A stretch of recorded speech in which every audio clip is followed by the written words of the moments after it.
ಯಾಕಾಗಿ ಮಾತನಾಡುತ್ತೇನೆ. ಸದಾ ಕಾಲ ನನ್ನ ಆಗಮನವನ್ನು ಕಂಡಂತಹ ನನ್ನ ತಾಯಿ ನಗನಗತ್ತೆ ಸಂತೋಷದಿಂದ ಇದ್ದವರು. ಆದರೆ ಇಂದಿನ ದಿವಸ ಆ ರೀತಿ ಅಲ್ಲ. ಅರಮನೆಯ ಮೂಲೆಯಲ್ಲಿ ಕುಳಿತುಕೊಂಡು ಧಾರಾಕಾರ ಕಣ್ಣೀರನ್ನು ಸುರಿಸುತ್ತಾ ಇದ್ದವರು. ಅಮ್ಮನ ಬಳಿಗೆ ಹೋಗಿ ಕಣ್ಣೀರಿನ ವಿಚಾರ ಏನೆಂದು ಕೇಳಿದಾಗ ಕೊರಳನ್ನೇ ಕತ್ತರಿಸುವಂತಹ ಮಾತನಾಡಿದ್ದಾರೆ. ನನ್ನಮ್ಮನ ಆಸೆ ಬೇರೆ ಏನೂ ಅಲ್ಲ, ಸ್ವರ್ಗಲೋಕದ ಸಂಪತ್ತನ್ನು ಪಡೆದುಕೊಳ್ಳಬೇಕೆಂಬ ಕಾರಣಕ್ಕಾಗಿ ನನ್ನ ಅಗ್ರಜರನ್ನು ಕಳುಹಿಸಿಕೊಟ್ಟಿದ್ದಾರೆ. ಪರಿಣಾಮದಲ್ಲಿ ದೇವತೆಗಳ ಮೋಸದಿಂದಾಗಿ ಇಂದಿನ ದಿವಸ ನನ್ನ ಅಗ್ರಜರನ್ನು ಕಳೆದುಕೊಳ್ಳುವಂತಹ ಸ್ಥಿತಿ ನಮ್ಮ ಪಾಲಿಗೆ ಒದಗಿದ್ದರು. ಆ ಕಾರಣದಿಂದಾಗಿ ನನ್ನ ಅಮ್ಮನಿಗೆ ಶೋಕ ಎಂಬುದು ಕಾಡುತ್ತಾ ಇತ್ತು. ಅದು ಅಂತಿಂತ ಶೋಕವಲ್ಲ, ಪುತ್ರ ಶೋಕ. ಪುತ್ರ ಶೋಕದಿಂದ ಕಣ್ಣೀರನ್ನು ನೆಡುತ್ತಿರುವಂತಹ ಅಮ್ಮನಿಗೆ ಧೈರ್ಯದ ಮಾತನ್ನು ಆಡಿದ್ದೇನೆ. ಗಂಡು ಮಕ್ಕಳಿಂದ ಆಗಿದ್ದ ಸಾಧನೆಯನ್ನು ಹೆಣ್ಣಾದಂತಹ ನಾನು ಮಾಡುತ್ತೇನೆ ಎಂಬುದಾಗಿ. ಯಾಕಾಗಿ ಮಾಡಿದೆ? ಸಾಧನೆಗೆ ಗಂಡಾದರೆ ಹೆಣ್ಣಾದರೆ ಸಾಧಿಸಿ ತೋರಿಸುತ್ತಿರುವ ಚಲವದಿದ್ದರೆ ಸಾಗುತ್ತಾವೆ. ಆ ಹೊತ್ತಿಗೆ ಅಮ್ಮ ಆಡಿದಂತಹ ಮಗಳೇ ಮಾಲಿನಿ, ದಟ್ಟುವಂತಹ ಕಾನೂನನ್ನು ಸೇರಿಕೊಳ್ಳಬೇಕು. ವಿಧಾತನ ಕುರಿತು ತಪಸ್ಸನ್ನು ಆಚರಿಸಬೇಕು.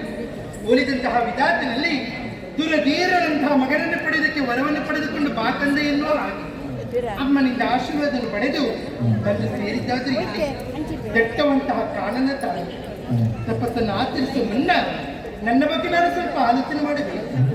ಜನರಿಗೆ ಯೌವನದಿಂದ ಕೂಡಿದವಳು ನಾನು.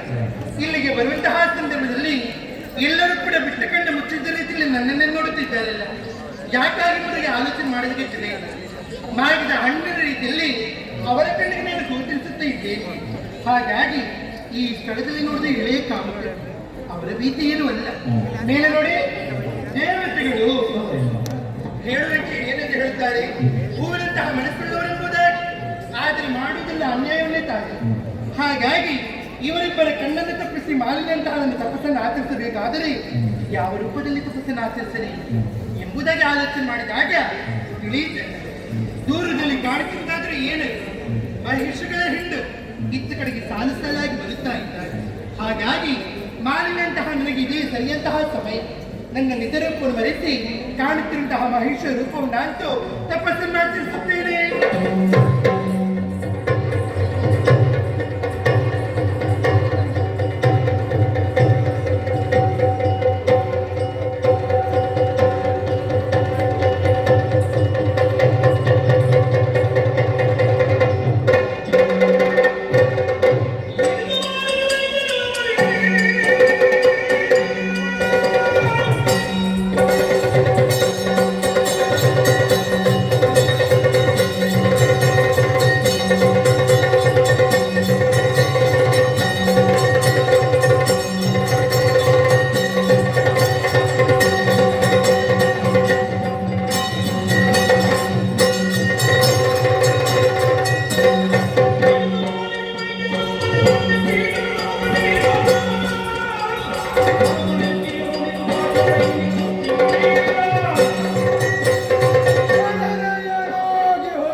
ದೃಷ್ಟಿಯಿಂದ ಕಂಡೆ ಅಂತಾದರೆ ನಿಧಿಪುತ್ರಿಯಾದ ಮಾಲಿನಿ ಯೋಗ್ಯವಾದ ಮಗನನ್ನು ಪಡೆಯಬೇಕು ಎಂಬ ಹಂಬಲದಿಂದ ಮಹಿಷೀರು ಭವನದ ವಿದ್ಯೆ ಕುರಿತಾಗಿ ತಪಸ್ಸನ್ನಾಚರಿಸುತ್ತಿದ್ದಾಳೆ.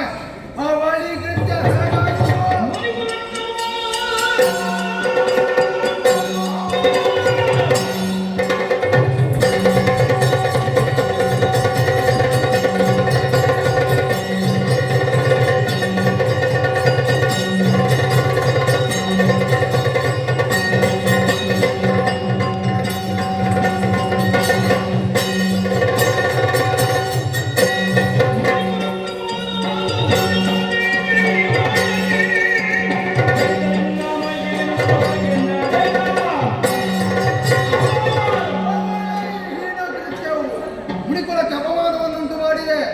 ಅದಕ್ಕಾಗಿ ಅವಳನ್ನು ಹೀಗೆ ಸುಮ್ಮನೆ ಬಿಡುವುದಲ್ಲ.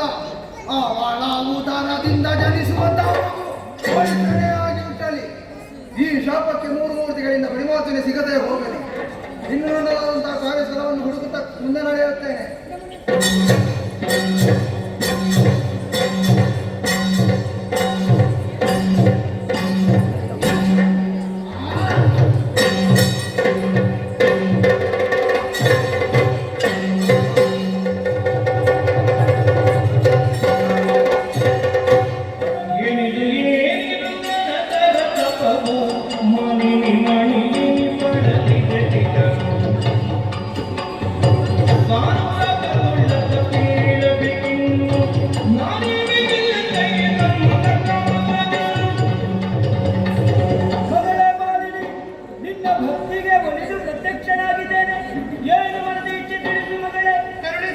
ಕರುಣ ಸಾಗರ ದೇವ ಪರಮೇಶ್ವರಯ್ಯ ಹರ್ಷದಿಂದ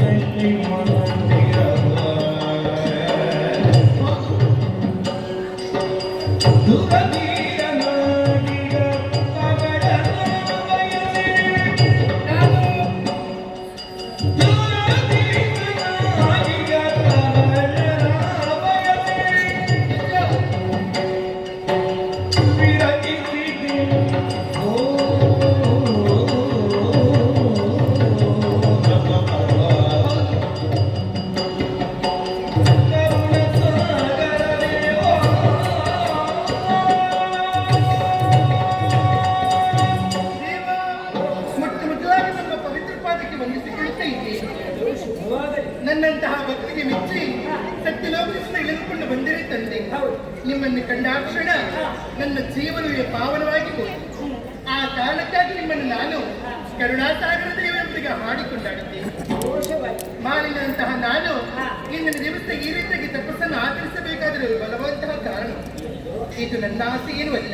ನನ್ನ ತಾಯಿ ಆಸೆಯನ್ನು ಈಡೇರಿಸಬೇಕೆಂಬ ಕಾರಣಕ್ಕಾಗಿ ದುರಧೀರನಂತಹ ಮಗನನ್ನು ಪಡೆಯಬೇಕು. ಅಂತಹ ಮಗು 3 ಲೋಕದಲ್ಲಿ ಕೂಡ ವಿಭವಾಗಿ ಮೆರೆಯಬೇಕು.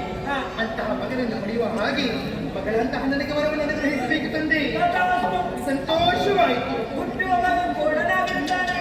ದೇವ ಪ್ರತ್ಯಕ್ಷರಾಗುತ್ತಾ ಮಗಳಂತಹ ನನಗೆ ಒಳ್ಳೆಯ ರೀತಿಯಲ್ಲಿ ವರವನ್ನು ಅನುಗ್ರಹಿಸುತ್ತಿರಲಿ ತಿಳಿದವಳು ನಾನು.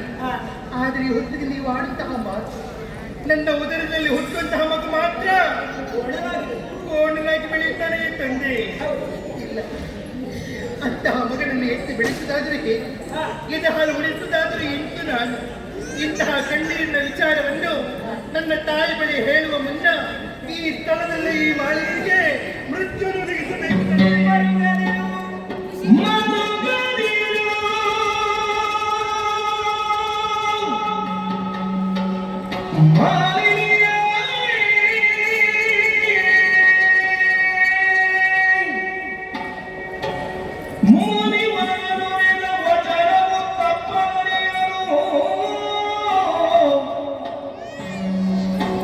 ತರಳ ಮಗಿಜನು ಜನಿಸಿದರು ನಿರ್ಣಯ ಉದರದಲ್ಲಿ ಮುಂದೆ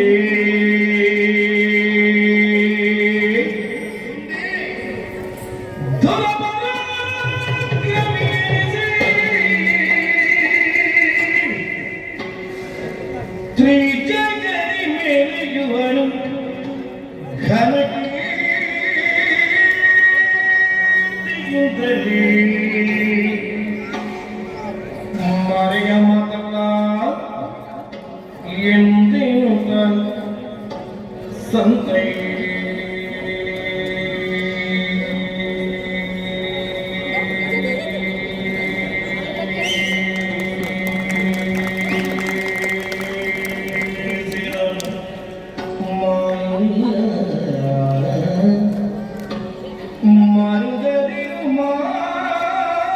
ಮಾಲಿನಿಗೆ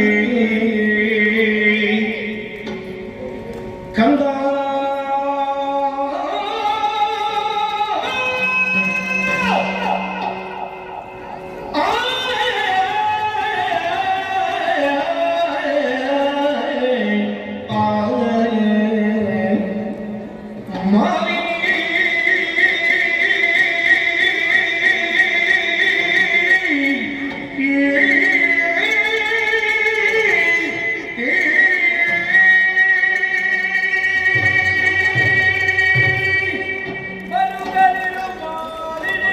ಕಣ್ಣೀರನ್ನು ಹಾಕಿ ನೀನು ಮಾಡಲಿ ತಂದೆ ನಾನು.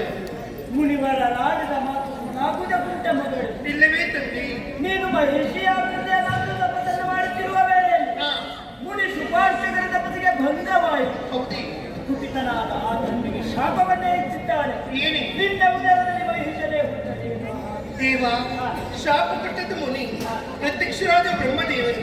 ಮಗಳಂತಹ ನನಗೆ ತಂದೆಯವರಿಂದ ಪರಿಮಾರ್ತನೆ ದೊರಕಬೇಕಲ್ಲವೇ? ಖಂಡಿತವಾಗಿಯೂ ಸಾಧ್ಯವಿಲ್ಲ.